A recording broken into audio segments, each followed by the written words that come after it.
Ikindi kintu cya kane bagenda bahura nacyo nk'ingaruka zo kuba barakuze ariko mu buzima bwabo hari umuntu w'icyitegererezo uburamo, cyangwa se hari irindi shyiga rya gatatu ribura mu rugendo rwabo, icyitwa attachment and boundaries. Ni ukuvuga ngo attachment mu biganiro byacu byatambutse twayisobanuyeho, ariko attachment ubundi ni ukuvuga ngo ni kwa kundi umuntu agirana umubano wihariye hagati y'undi ya mugenzi we. Umwana na nyina baba bafite umubano wihariye, iyo nicyo cyitwa attachment. Hanyuma boundaries cyangwa se gushyiraho imipaka mu buzima bw'umuntu, imipaka cyangwa se amahame umuntu agenderaho.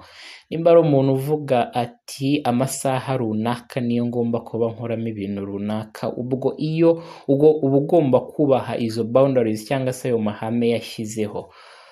Tuzategura ikindi kiganiro cyihariye gisobanura kuri izi ngingo uko ari ebyiri, ariko uyu mwana ahura n'ingaruka zo kuvuga ngo ntago azi icyitwa attachment, ntago azi umubano wihariye. Buriya umwana w'umukobwa iyo abana afite se mu muryango abasha gusobanukirwa ngo abantu b'igitsina gabo bitwaraho gute, cyangwa se babayeho bate, cyangwa se bakura bate, bariyakitinga gute, cyangwa se ni gute bakemuramo ibibazo. Ibyo ngibyo abyigira kuri se uba umuri hafi. Rero iyo atamufite aba afite icyitwa imbalanced couple dynamic. Ni ukuvuga ngo hari ibyo aba yarigiye kuri mama we uhari, ariko ababura bya bindi aba agomba kwigira kuri papa we, ari byo birema ngo umubano wanjye hagati y'undi muntu dutandukanyije imiterere ugomba gutwarwa gute. Ibyo nibyo umwana aba yarahuye nabyo akabibura bitewe n'uko yagize gute, yarezwe n'umubyeyi we umubyara ari we mama gusa, papa atahari bitewe n'impamvu zigiye zitandukanye.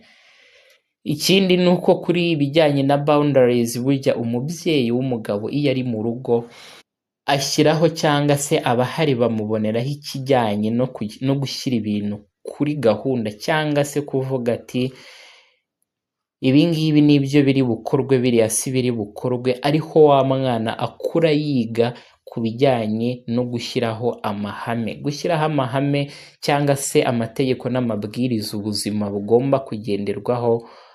Abana babyigira ku babyeyi b'abagabo, n'ababyeyi b'abagore yego barabikora, ariko umwana mu buryo karemano we aba areba cyane cyane nimba ari umukobwa, icyitegererezo cyo kureba ngo ese abagabo bitwara bate, ababibonera kuri se umubyara, kuko niwe figa cyangwa se niwe cyitegererezo cy'uburyo azabanamo n'abo batandukanyije igitsina, bitewe n'uko uburyo azabanamo n'abo bahuje igitsina abakobwa bagenzi be aba yarabiboneye kuri mama we wamureze wenyine, ariko papa we haba harimo icyuho. Ikindi ni uko uwo mwana aba azakura ari wa mukobwa ufite impungenge zo kuba yasigwa mu rushako cyangwa se muri relationship, bitewe n'uko aba yirinda ko yasubira muri bya bihe aba yarasizwemo na se, bityo akavuga ati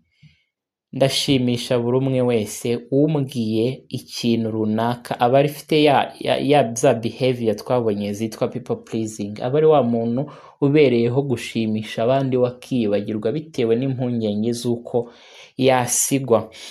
Ikindi kintu aba bana b'abakobwa bahura nacyo ni icyitwa silent guilt. Silent guilt ni ukuvuga ngo umwana wakuranye n'umubyeyi umwe w'umusingo mom atangira gufata inshingano hakiri kare, bityo imbogamizi ahuye nazo cyangwa se kumva adatekanye cyangwa se kumva afite ipfunwe ry'uko hari umuntu ubura mu muryango wabo, yirinda kuba yabigaragaza bikaba muri we mo imbere. Icyo gihe rero bimuremamo kuba amarangamutima ye atari wa muntu ubasha gusohora amarangamutima ye igihe biri ngombwa. Aba yumva igihe yaba abigaragaje yaba agoye mama we bari kumwe, cyangwa se twabibonye haruguru, aba yumva adashaka kumwongerera ibindi bibazo.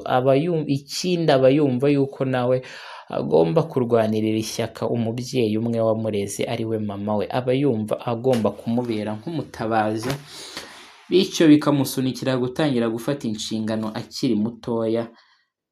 Iyo nayo ni iyindi ngaruka. Ikindi cya gatandatu cyangwa se ari nacyo tugiye gusorezaho ni ikijyanye n'urugendo rwo kuba nimba uri umuntu mukuru waraciye muri ibyo bihe byo kuba warakoranye n'umubyeyi umwe, hari urugendo ugomba kunyuramo kugira ngo izi ngaruka ubashe kugenda uhangana nazo mu buzima busanzwe bwa buri munsi. Icya mbere ni uko nk'uko twagiye tubivuga mu biganiro byacu byatambutse, ikintu cyitwa kugira awareness, kumenya impamvu ibintu biriho, kumenya impamvu ibintu uko witwara, ukamenya impamvu ibitera. Iyo wamaze kumenya impamvu ibitera bigufasha n'ubundi gushaka igisubizo.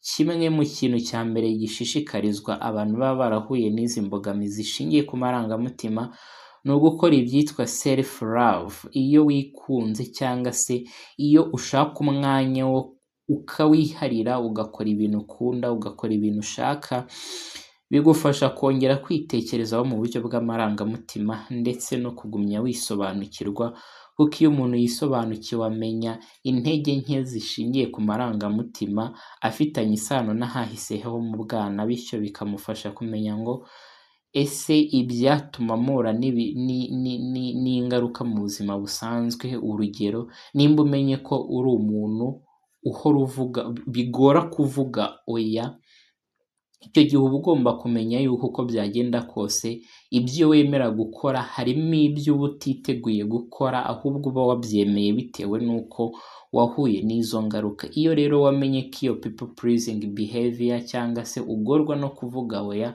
cyangwa se uba wumva ubereyeho gushimisha abandi, bigusunikira gushaka uburyo ki wakiga kuvuga oya kugira ngo ujye wirinda kwishyira mu bintu utari buze, mu nshingano utari buze kuba wakuzuza neza.